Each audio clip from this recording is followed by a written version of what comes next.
একজনের নাম বলতে পারবেন না, কিন্তু 100 বছর না 500 বছর আগে এই পৃথিবীতে সবচেয়ে বড় আলেম কারা ছিল তাদের নাম কি আমরা জানি কিনা? সবার নাম জানি। ইমাম আবু হানিফা নাম জানি, ইমাম শাফির নাম জানি, ইমাম মালিকের নাম জানি, ইমাম আহমদ বিন হাম্বল, ইমাম বুখারী, এদের প্রত্যেকের নাম জানি। এরা কিন্তু আবার ব্যবসায়ী ছিল। অথচ দেখেন তারা যে কথা, ইমাম আবু হানিফা তো ওই যুগের সবচেয়ে বড় ব্যবসায়ী। আপনি কিন্তু তার ব্যবসার কথা জানেন না, কিন্তু জানেন কি তার দিন এর কথা জানেন, জ্ঞান অর্জন করেছেন, মানুষের কাজ করেছেন। আপনি এরকম কেন হবেন না? আপনি এরকম হতে হবে। আপনি অলস থাকবেন না, আপনার প্রত্যেকটা সেকেন্ড ম্যাটার করে, প্রত্যেকটা মুহূর্ত আপনি দৌড়ান। লাফি আমালি দুনিয়া ওয়ালাফি আমালির আখিরা, এটা হবেন না। হয় দুনিয়ার কাজ করেন অথবা আখিরাতের কাজ করেন, দুটো করবেন। দুনিয়ার কাজও করবেন, আখিরাতের কাজও করবেন না, অথবা কেবল দুনিয়া করবেন আখিরাত করবেন না, অথবা কেবল আখিরাত করবেন আর দুনিয়া করবেন না। এটা না, ইসলাম বৈরাগীর ধর্ম না। ইসলাম বৈরাগীর ধর্ম না যে আপনার তবলা নিয়ে ঘুরবেন আর গান গাইবেন আর হিন্দুদের মতো করে, ওদের ওই যে ইয়েদের মতো করে, অথবা বৌদ্ধদের ভিক্ষুদের অথবা খ্রিস্টানদের ফাদারদের মতো করে বিয়ে শাদী নাই, টাকা পয়সা ইনকাম করা যাবে না, এগুলো না। নো, আপনি সব কিছু করবেন ওমর রাদিয়াল্লাহু তাআলার মতো। আপনি আধা পৃথিবীর অর্ধ পৃথিবীর শাসক, কিসের ডোনাল্ড ট্রাম্প আর কিসের আপনার ওই যে জো বাইডেন অথবা কিসের বারাক ওবামা, কিসের বিল ক্লিন্টন। ওইরকম 1 কোটি বিল ক্লিন্টন আনলে একটা ওমরের পায়ের কাছেও কি একটা নখের সমান না, এত ক্ষমতা ওমর রাদিয়াল্লাহু তাআলা আনহুর, এত পাওয়ারফুল, আধা পৃথিবী শাসন করেন। কিন্তু তারপর রাতের বেলা কি নামাজে তাহাজ্জুদের মধ্যে দাঁড়ায় কাঁদেন, আল্লাহ তুমি কি আমাকে ক্ষমা করে দিয়েছো নাকি ক্ষমা করো নাই? এবং বলেন, আল্লাহ ফোরাত নদীর তীরে যদি কোনো কুকুর না খেয়ে মারা যায় তাহলে তো আমাকে তুমি জিজ্ঞেস করবা।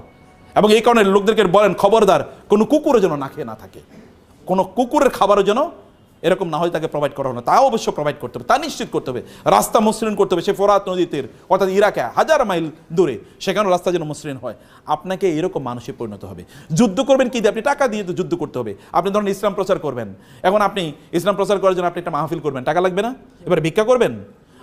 আমরা মুসলমানদেরকে একটা ভিক্ষুকের জাতি বানাইছি। মসজিদ বানাবো, একটা রাস্তায় একটা থালা নিয়ে বসে থাকলো, ভাই আল্লাহর রাস্তায় কিছু দেন না, মানে মইরা গেলে কি করবেন, এরকম ভিক্ষার জাতি তো আমরা ছিলাম না। আপনি একা এরকম টাকা পয়সার মালিক হন যে আমি মসজিদ টাকা বানিয়ে দেবো, আমি মাদ্রাসা টাকা বানাবো, আমি এরকম 50 জন লোককে আমি পড়াবো, আমি এরকম 10 জন আলেম বানাবো, এরকম টাকা পয়সার মালিক হওয়া লাগবে। তাহলে আপনার দুনিয়ার জন্য ইনকাম হলে আখিরাতের জন্য আপনি গর্ব করে চলতে পারবেন, আপনি মর্যাদার মতো করে চলতে পারবেন। অন্য লোকেরা আপনাদের দেশে থাকবে, যা আমরা বাংলাদেশে গিয়ে থাকবো, কারণ ওইখানকার লোকেরা ভালো, কারণ ওইখানে ব্যবসার প্রফিট আছে। তখন আপনি আমেরিকা গিয়ে পালিয়ে থাকবেন না, অথবা দিল্লিতে বলবেন না যে ওইখানে গিয়ে থাকি, ওইটা আমার বাপদাদার বাড়ি, পালিয়ে ওইখানে চলে যায়। এটা আপনি তখন মনে করবেন, আপনি মনে করেন না আমার বাপদাদার বাড়ি এটা, আমি এখানেই থাকবো, আমি এগুলোকে নিয়ন্ত্রণ করবো।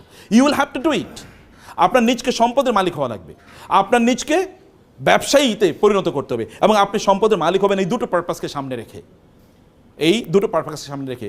এবং তাইলে আপনি দেখবেন যে আপনি ওয়াইদু লাহুম মাসতাতাতু মিন কুওয়াতিন ওয়া বিররিবাতিল খাইলি, আল্লাহ তাআলা রাসূলকে বলেছেন আপনি ওদের বিরুদ্ধে যুদ্ধ করার জন্য ঘোড়ার আস্তাবল তৈরি করুন। এখন ঘোড়ার আস্তাবল কেন তৈরি করে, কি দিয়ে তৈরি করে বলেন? ঘোড়ার আস্তাবল মানে আপনার সবচেয়ে ভালো দামি ঘোড়া এখানে উৎপাদন করা লাগবে। আবার গাড়ির দামি ঘোড়া উৎপাদন করলে ঘোড়ার খাবার দেওয়া লাগবে না? খাবার আপনাকে তার মানে আলাদা কি, এই যে মানে বিভিন্ন প্রাণীর যে খাবার, এগুলোকে ফিস্ট না ইয়ে বলে, হ্যাঁ এই যে বিভিন্ন এগুলো আপনার ফিস্টের জন্য আপনাকে আলাদা ফ্যাক্টরি ডেভেলপ করা লাগবে। আবার এগুলো ধরেন রোগ আছে, রোগের চিকিৎসা করার জন্য কি আলাদা এই যে ভেটেরিনারি সিস্টেম আপনাকে ডেভেলপ করা লাগবে। আবার এগুলোকে বিক্রি করার জন্য আলাদা বাজার ব্যবস্থা তৈরি করতে হবে, চেন মার্কেট মানে সাপ্লাই চেন ম্যানেজমেন্ট আপনাকে তৈরি করতে হবে, আপনাকে আলাদা দক্ষ লোক তৈরি করতে হবে। এটা হিউজ ইন্ডাস্ট্রি। আল্লাহ তার রাসূলকে বলছেন মদিনা ইন্ডাস্ট্রি ডেভেলপ করেন, কারণ এটা অ্যাগ্রারিয়ান ইকোনমি, ওইখানে কেবল এগ্রিকালচারাল প্রোডাকশন হয়, এগ্রিকালচার তো থাকবে, তার পাশাপাশি ইন্ডাস্ট্রি তৈরি করেন। 1500 বছর আগে আল্লাহ রাসূলকে বলছেন ইন্ডাস্ট্রি তৈরি করেন, আর আমরা 1500 বছর পরে এসে আমরা কোনো ইন্ডাস্ট্রি ডেভেলপ করলাম না। আপনি ডেভেলপ করা লাগবে, সমাজের মানুষের জন্য কাজ করতে হলে আপনাকে সম্পদের মালিক হওয়া লাগবে। কিন্তু সম্পদ যেন আপনার অন্তরে না চলে যায়। সম্পদ থাকবে কোথায়? হাতে থাকবে সম্পদ, কিন্তু অন্তরে থাকবে কি আল্লাহ। আল্লাহ থাকবেন অন্তরে, হাতে থাকবে সম্পদ, এর মাধ্যমে গোটা পৃথিবীর মালিক আমরাই হয়ে যাব। আমাদের পূর্বপুরুষরা প্রায় 1200 বছর একচ্ছত্রভাবে গোটা পৃথিবী চালাইছে। আপনাদের বাপদাদারা, ভালো করে শুনেন, আপনাদের বাপদাদা মানে কি? আমাদের পূর্বপুরুষরা। এরা এই ইন্ডিয়ান সাবকন্টিনেন্ট কত বছর চালাইছে মুসলমানরা বলেন তো? কি যে 200 বছর, কি বলেন 800 বছর। এই ইন্ডিয়া মুসলমানদের অধীনে, মোগলদের অধীনে, এটা 800 বছর ছিল, 800।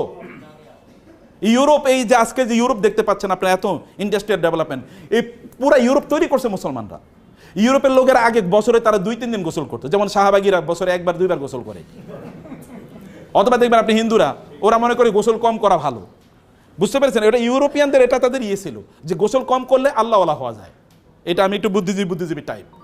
এবং ওরা নারীদেরকে, এখানকার হিন্দুদের মতো ওদের নারীদেরকে ওরা জীবন্ত হত্যা করতো। স্বামী মারা গেছে, এই মহিলার বাঁচিয়ে রাখার দরকার নাই। এবং রাস্তাঘাট সব অন্ধকারের মধ্যে জীবনযাপন করতো। মুসলমানরা ওইখানে গিয়ে তারা বলছেন রাস্তা হবে, রাস্তার মধ্যে কি এই যে নিয়ন লাইট এখন দেখছেন না, এটা মুসলমানরা এখন থেকে 1200 বছর আগে তৈরি করছে। মুসলমানরা এখন ইউরোপের বাড়িঘরগুলো দেখবেন মুসলমানদের ওই আলহামরা, আপনারা ইন্টারনেট যদি ঘাটতে বুঝেন তাহলে আলহামরা বলে একটা সার্চ দেবেন। আলহামরা এটা স্পেনের প্রাসাদের নাম আলহামরা। এই আলহামরার মতো করে এখন ইংল্যান্ডের সকল বাড়িগুলো আলহামরার মতো, মানে ওইখান থেকে ওরা শিখেছে architecture, building technology, civil engineering, mechanical engineering, এগুলো সব মুসলমানদের অবদান। মেডিকেল সায়েন্স মুসলমানদের, ফুল মেডিকেল সায়েন্সটা মুসলমানরা ডেভেলপ করছে, যেটাকে ইবনে সিনা বলা হয়, he is father of medical science.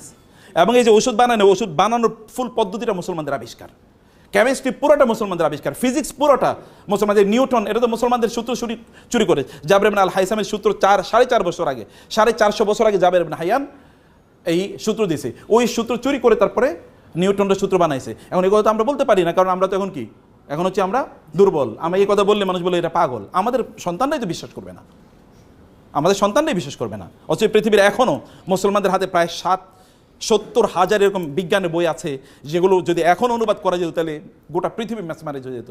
কিন্তু কে করবে? এখন তো মুসলমানরা কেবল খায় দায় ফুর্তি করো। আপনার টাকা হলে আপনি ইউরোপে গিয়ে একটা ট্যুর দিয়ে আসবেন, যে ওইখানে যাই, তাই না?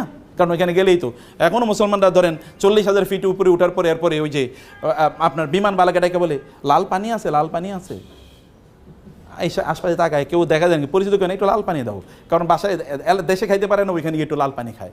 এই চরিত্রওয়ালা মুসলমানকে দিয়ে কী হবে? আপনাকে চরিত্রবান হওয়া লাগবে, টাকা পয়সার মালিক হন, গোটা পৃথিবী নিয়ন্ত্রণ করে।